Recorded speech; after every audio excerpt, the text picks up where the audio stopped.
कहा प्रभु आपका न्याय हमको समझ में नहीं आता, जो आपका भजन करते हैं वो दुखी हैं। ध्यान से सुनो ये बात, इसमें सबको लगेगा ये हमारी बात चल रही है। ऐसे बैठो थोड़ा टाइट।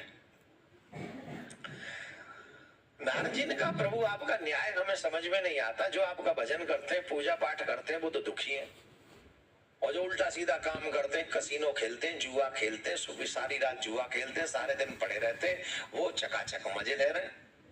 उनकी गाड़ी भी बड़ी लंबी लंबी, मोबाइल भी वो ऊपर कवर भी सोने का मड़वा लेते हैं। हमें आपका समझ में नहीं आ रहा, व्हाट हैपन दिस। भगवान बोले डोंट वेरी, ये मेरा न्याय है। बोले कैसा न्याय है? बोले चलो हम तुम्हें दिखाते हैं न्याय। तो भगवान न्याय करने गए, इस न्याय को देखो। दोनों महात्मा बनकर गए, एक गांव में पहुंचे, और एक गांव में पहुंचे तो उस गांव में, जिस गांव में वो पहुंचे, उस गांव में एक बहुत धनवान आदमी रहता था। महाराज बड़ा मकान था उसका, बहुत बड़ा, इतना बड़ा मकान, बाबा रे बाबा। बाहर मुस्टंडे खड़े थे उसके। हमारे भारत में तो होता है, यहाँ तो कुछ नहीं होता। यहाँ तो मतलब मंत्री भी अपने आप ही सेल्फ ड्राइव करके आ जाते हैं, यहाँ का एक अलग प्रावधान है। हमारे यहाँ तो देखा हाँ चकाचक। हम लोग जब भारत में चलते हैं ना तो हमारे साथ में भी आर्ट गार्ड बार्ड सब चलते हैं। वहाँ बड़े हम लोग भवका में रहते हैं। वहाँ ऐसे थोड़ी रहते तुम्हारी तरह यहाँ आगे अपने आप आ गए, नहीं यहाँ आ सकते हम, वहां नहीं आते, भवका दिखाना पड़ता है। और आजकल लोग पूछते भी उसको जिसका भवका है, जिसका भवका नहीं उसे पूछते नहीं। वो कितना भी अच्छा कहता रहे, कितना भी अच्छा कर्म करता रहे, अच्छा बोलता रहे, अच्छा व्यवहार करे, अच्छी योजना करे, अच्छा विचार करे, उसे पूछेंगे ही नहीं हम। और जो भवका में होगा उसे पूछते हैं। तो मजबूरी में महात्माओं को भी भवका बनाना पड़ रहा है, क्या करें। हमें तो महात्मा नहीं, हमारा वैसे ठीक है, वहां आए थे या नहीं। तो उस सेठ के आगे बड़ा भवका था, गार्ड बाड़ खड़े थे, बस स्टैंडे खड़े थे। तो दो महात्मा वहां पहुंचे और महात्माओं ने कहा I want to food, I am hungry, we are hungry. सही है इंजीनियर, हम दोनों भूखे, हमें भोजन चाहिए। तो वो बोले गेट आउट, अंग्रेजी में बोले get out, get out, I am hungry. बोले गेट आउट। अबे गेट आउट के बच्चा, भूख लग रही है, हमने कई दिन से हमने नहीं खाया है, 3 दिन हो गए, भूख लग रही है, चला नहीं, गेट आउट भी नहीं हुआ जा रहा है। उसमें भी तो दम चाहिए ना चलने के लिए, गेट आउट के लिए भी वो है ही नहीं, भोजन दे दो। बोले देखो महाराज, हम तो सिर्फ गेट आउट ही कह रहे हैं आपसे, आप हमारे सेठ को नहीं जानते, वो आ गया तो 4 गाली और देगा, तो इसलिए हम चाहते हैं कि जल्दी से निकल जाओ। बोले नहीं नहीं नहीं, हम तो फूड लेके जाएंगे। अरे महाराज वो आएगा तो बुरा लगेगा, आप जाओ ना, हमें भी डांटेगा और आपको भी उल्टा सीधा कहेगा। बोले नहीं नहीं नहीं, हम तो भोजन करके ही जाएंगे। इतने में वो निकल ही आए।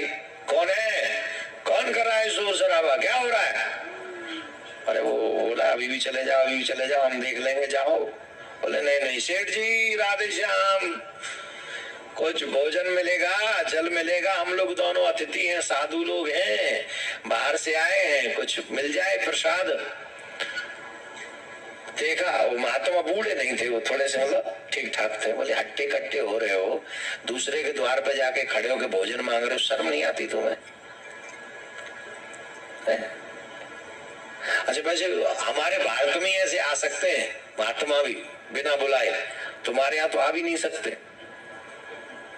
यहाँ तो कोई महात्मा आ ही नहीं सकता, आएगा कहां से? ड्राइविंग या कर नहीं सकता, गाड़ी खुद की है नहीं, एड्रेस उस पे है नहीं, आएगा कहां से अपने आप? यहाँ तो वो पहले से ही निमंत्रण करना पड़ता है कि हमारे यहाँ आ जाना, तो वो गाड़ी लाए फिर ले जाए, और कहे तो लेट आए, कई तो आने वाले लेट आते ना, तो फिर उनके चक्कर के हिसाब से तुम राउंड अपने स्टेप पूरे कर लो तब तक। राधे राधे। यहाँ बहुत सारी व्यवस्था है, करनी पड़ती है। यूएस है भाई, माय डियर, अमेरिका नाम है इसका, का इंडिया समझे हो का, स्टाइल में रहते हैं यहाँ लोग, तो ठीक है, अपन भी ठीक ही है। तो बोले धट्टे कट्टे हो, कमा सकते हो, खा सकते हो, भीख मांग रहे हो, शर्म नहीं आती? अरे महाराज कोई बात नहीं, थोड़ा सा प्रसाद पा लेंगे तो अच्छा ही है। तो बहुत विवाद करने लगा, देने के लिए जल भी नहीं मत दिया उसने, और अंत में कहा धक्के मार के भगा उनको, खबरदार आज के बाद ऐसा कोई महात्मा यहाँ लिखा तो। नारद जी बोले धक्के पड़े उससे पहले ही चलो। नारायण बोले चलते चलते चलते, इसने हमें भोजन नहीं दिया, हम भगवान से हम प्रार्थना करते हैं ईश्वर से तुम्हारी संपत्ति 100 गुना हो जाए। नारद जी बोले कै गुना हो जाए? बोले 100 गुना। जिसने हमें जल नहीं दिया, जिसने हमें भोजन नहीं दिया, उसकी संपत्ति कै गुना? बोले 100 गुना। बोले जय हो महाराज। चलो आगे गए। अब जब आगे गए, गांव से बाहर निकले तो गांव के बाहर एक बुढ़िया माँ बैठी थी झोपड़ी में। नारद जी बोले चलो। बोले नहीं नहीं, ये बुढ़िया माँ के पास चलते, शायद यहाँ कुछ मिल जाए खाने को। अरे बोले वो बड़े बड़े मकानों में तो कुछ मिला नहीं है, झोपड़ी में क्या मिलेगा? अरे बोले कई बार बड़े मकानों में नहीं मिलता, झोपड़ी में मिल जाता है। हाँ ना, बड़े मकान वाले ही नहीं मिलते, वहां क्या मिलेगा? झोपड़ी वाले मिल भी लेते हैं, और जो थोड़ा बहुत होता है उसमें से शेयर भी कर लेते हैं, बड़े अच्छे होते हैं। झोपड़ी वाले भी कई बार बहुत बड़े मकानों वाले भी अच्छे रहते हैं, ऐसा नहीं है, कई लोग। तो गए महाराज, कुंडी खटखटाई, और जब कुंडी खटखटाई तो मैया की आवाज आई, कौन है? बोले महात्मा आए हैं। तुरंत खड़ी हो गई महात्मा, सुनते दरवाजा खोला, महाराज आइए, पधारी पधारी महाराज, मेरे बिराजी बिराजी, बड़ा सौभाग्य हुआ आज आपके दर्शन हो गए, यहाँ बड़े दर्शन हुए महाराज, बड़ी कृपा हुई। अरे बोले बात तो ठीक है मैया, बड़ी जोर से भूख लग रही है, कुछ खाने को है? तो महात्मा जी से बुढ़िया माँ बोली हमारे यहाँ तो कुछ है नहीं खाने को, हमारे घर में तो गैया है, वो पाव भर दूध देती है, उस दूध को ही मैं पीती हूँ, अभी अभी निकाल के लाई हूँ, आप अगर चाहो तो वो दूध आप पी लो। बोले हाँ मैया हमको दे दो, हमको दे दो। भगवान ने वो दूध पी लिया। नारद जी भी देखते रहे, पाव भर दूध क्या पी मैं, यही पी ले, आप ही पी लो। और फिर बोले नारद जी भगवान से, चले चले प्रभु चले। नहीं नहीं चले नहीं, आप दूध पी लिया, आप शाम हो गई, अब कहाँ चले? मैया अगर आप बुरा न मानो तो आज यहीं रुक जाए। नारद जी बोले यहाँ कहाँ रुकेंगे, वो आप देख तो रहे हो कुछ व्यवस्था नहीं है। मैया बोली एक चटाई है महाराज, मैं इसी पे सोती हूँ, आप एक कार्य करिए, आप इस पे विश्राम करिए, मैं बाहर बैठ के भजन कर लूंगी। नारद जी बोले बेचारी सोएगी नहीं? बोले हाँ तो भजन करने दो ना, हम सोएंगे। नारद जी बोले बड़ा सुंदर स्वभाव है आपका। बोले नहीं नहीं हम सोएंगे यहीं। नारद जी भी बैठ के चलो वो भीतर नारायण नारायण करने लगे, नारायण सो गए। भोर हुआ, सुबह भगवान नेत्र खोले, फिर भगवान उठे और भगवान ने फिर कहा कि मैया अब हम जा रहे हैं, ध्यान से सुनना, एक भी शब्द रह न जाए। बोले मैया हम जा रहे हैं, कुछ और खाने पीने को मिल जाए तो, पता नहीं फिर कब मिलेगा। बोले महाराज अभी रुको, मैं गाय काट के लाती हूँ, वही दूध पी जाना, पाव भर देगी। बोले हाँ ले आओ ले आओ ले आओ। मैया ने दूध काढ़ा और भगवान के आगे। नारद जी बोले प्रभु कल रात ही भूखी सोई है, रात को भूखी सोई है, अब भी पी जाओगे तो फिर भूखी रह जाएगी। भगवान बोले तो हम पृथ्वी पे बार बार आएंगे क्या? अब गाय का दूध मिल रहा है तो पीने दो, तुम्हारा मन हो तो थोड़ा एक आध चम्मच तुम भी पी लो, और नहीं है तो छोड़ो हम ही पी लेंगे, हमें ही रोक रहे हो। अच्छा प्रभु जैसी आपकी लीला, तो भगवान ने पी लिया। भगवान जाते जाते बोले, भगवान कहने लगे अब तेरी गैया मर जाए। क्या आशीर्वाद दे रहे? तेरी गैया मर जाए। और भगवान चल दिए।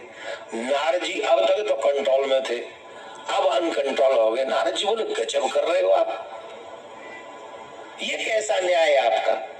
ये तो सरासर अन्याय दिख रहा है। अरे जिसने हमें धक्के मार के भगा रहा था, एक बूंद पानी नहीं पिलाया, उसको तो कह दिया 100 गुना संपत्ति हो जाए। और यहाँ बेचारी ने सुबह भी कल भी दूध नहीं पिया, आज भी दूध नहीं पिया, अपनी चटाई भी हमको दे दी, और इसको अकेली एक गाय और उसको कह दिया तेरी गाय मर जाएगी। ये क्या न्याय है आपका? भगवान नारायण मुस्कुराए और नारायण भगवान ने कहा, हाँ यही हमारा न्याय है। तुम नहीं समझोगे, हम तुम्हें समझा देते हैं। अब 1 मिनट थोड़ा सावधान हो जाइए। कैसे बैठिए, 1 मिनट बस। ये न्याय समझ में आ जाएगा आपको भगवान का। नारद जी से कहा, तुम्हें ये हमारा अन्याय लग रहा है ना, अब हम तुम्हें समझाते न्याय। हमको एक बात बताओ, इस सेठ ने जो हमको डांटा, उल्टा सीधा अपशब्द बोला और हमें जल तक नहीं पिलाया, ये किसके अभिमान में था? ध्यान से सुनना, ये किसके अभिमान में था? बोले धन के अभिमान में। और जब ये इस धन के अभिमान में ऐसे ही कर्म करेगा तो कहां जाएगा? वो नरक में जाएगा। क्या क्या भोगेगा? बोले बहुत दुर्गति होंगी इसकी।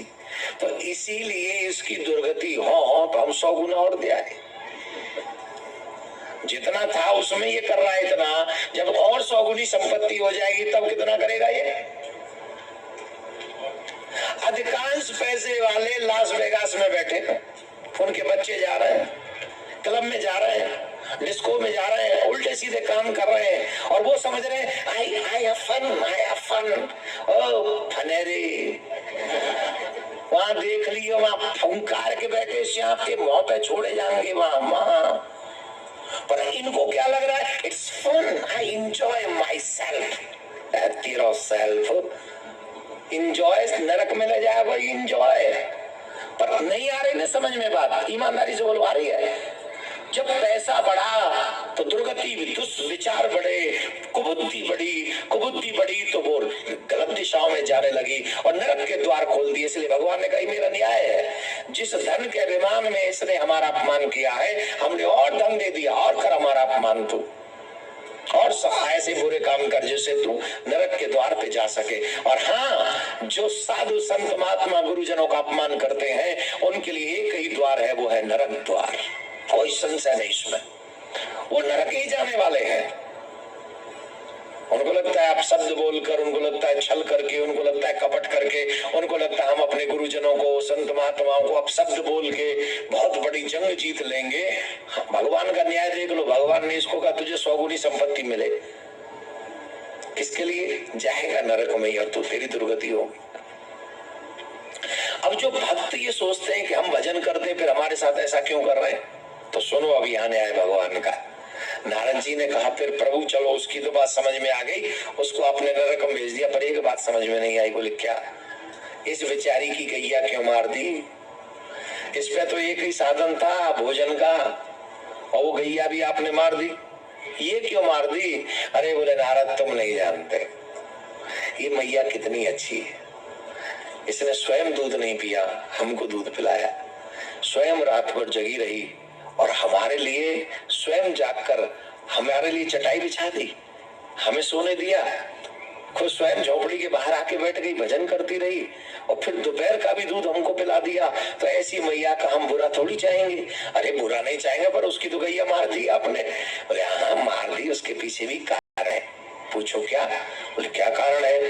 बोले आज से 7वें दिन मैया का जीवन यात्रा पूरा होगा। भगवान तो जानते हैं, हम और आप नहीं जानते। आज से 7वें दिन मैया की जीवन यात्रा पूरी होगी, मतलब मैया की मृत्यु होगी, और मैया की मोक्ष में, मैया के मेरे पास आने में एक ही वादा है, वो है गैया। क्यों? बोले जब मैया मरेगी तो इसके मन में एक ही होगा कि मैं तो मर रही हूँ, पर हाय हाय मेरी गैया को चारा कौन खिलाएगा, जल कौन पिलाएगा, व्यवस्था कौन करेगा, अरे बेचारी गैया भूखी रहेगी। तो इसके मन में अगर ये गाय का विचार रहा तो इसका पुनर्जन्म होगा, और अगर इसके जीवित रहते रहते ही गाय चली गई तो फिर इसका कोई बंधन नहीं रहेगा, मेरा स्मरण करते करते मेरे धाम के लिए चली आएगी। और नारद जी के नेत्रों में अश्रु आ गए, हाय हाय मेरे प्रभु, इस न्याय को कोई नहीं समझ सकता, इस न्याय को तो आप ही जानते हैं और आप ही अपने भक्तों के लिए ऐसा अद्भुत न्याय कर सकते हैं।